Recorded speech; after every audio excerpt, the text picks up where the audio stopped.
সরকার যে বলে যে আপনারা বারবার তেল নিয়ে বিক্রি করে দেন, চলানোর মতো গতি নাই। হ্যাঁ? আমার স্যার অফিসে যাবে, বারবার ফোন করতেছে, স্যার তেল নাই, কেমনে যাবে? হিসাব দেওয়া হয়েছে, আগে যে তেল না হয়তো এখন আরো বেশি নেওয়া হয়, বেশি নেওয়া হচ্ছে তেল। আর আপনারা বলতেছেন আগের মতো পান না। আগের মতো পাই না বলতে ট্যাঙ্কিটা তো ট্যাঙ্কি ফুল করে দিলে 300 কিলো গাড়ি চালানো যায়।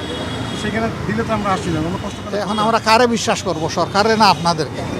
এটা স্যার এখন মাঠ পর্যায়ে আপনারা আসবেন, দেখে বুঝতে পারবেন। Thank you. সরজমিনে গিয়ে যেটা দেখা যায় সেটাই আপনারা বিশ্বাস করবেন। আপনি যদি মাঠ পর্যায়ে এসে আমরা যেটা বাস্তবে দেখছি সেটাই বিশ্বাস করতে হবে। অবশ্যই। আমরা বলে সরকার তেল দেয় না, না স্যার, আমাদেরকে বলে সরকার তেল দেয় না, আমরা রেডি দিচ্ছি, পাচ্ছি না, এখনো দেওয়া শুরু করে। না, এইখান থেকে স্যার এটা তো শেষ না, আমার বাড়ির মোট পর্যন্ত গাড়ি দিচ্ছে। এই গরমের মধ্যে আমরা কষ্ট করতেছি বিনা কারণে।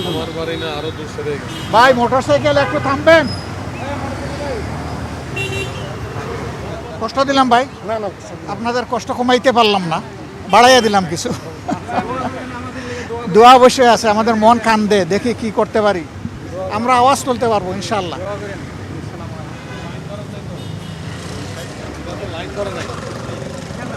আপনার মোটরসাইকেলে তো তেল লাগে না? তেল লাগে লাগে? লাগে তেল লাগে। তো তেল পান আপনি? না তেল পাই না, আমি 2 দিন ধরে ঘুরতেছি, তেল নিতে পারতাছি না। করতেছেন যে তেল খরচ না না ঘুরতেছি না, আমি একটু কাজে যেতেছি। কোথায় যাচ্ছেন? আমি যাবো একটু ওই যে কল্যাণপুরে। তেল নাকি আপনারা একবার নিয়ে বাসায় আবার রাখে আবার না না না, আমি গভর্নমেন্ট সার্ভিস করি, কিন্তু আমাদের আছে, কিন্তু তেল মোটেও পাইতেছি না। কোন ডিপার্টমেন্টে আছেন? আমি হাইকোর্ট ডিপার্টমেন্টে আছি। হাইকোর্টে আছেন? তাহলে তো আপনি বিচারের কথাই বলবেন। না তেল পাই নাই, ঠিক আছে, তেল পাওয়া খুব কষ্ট। কষ্ট দিলাম ভাই না, না, আপনাকে। আসসালাম।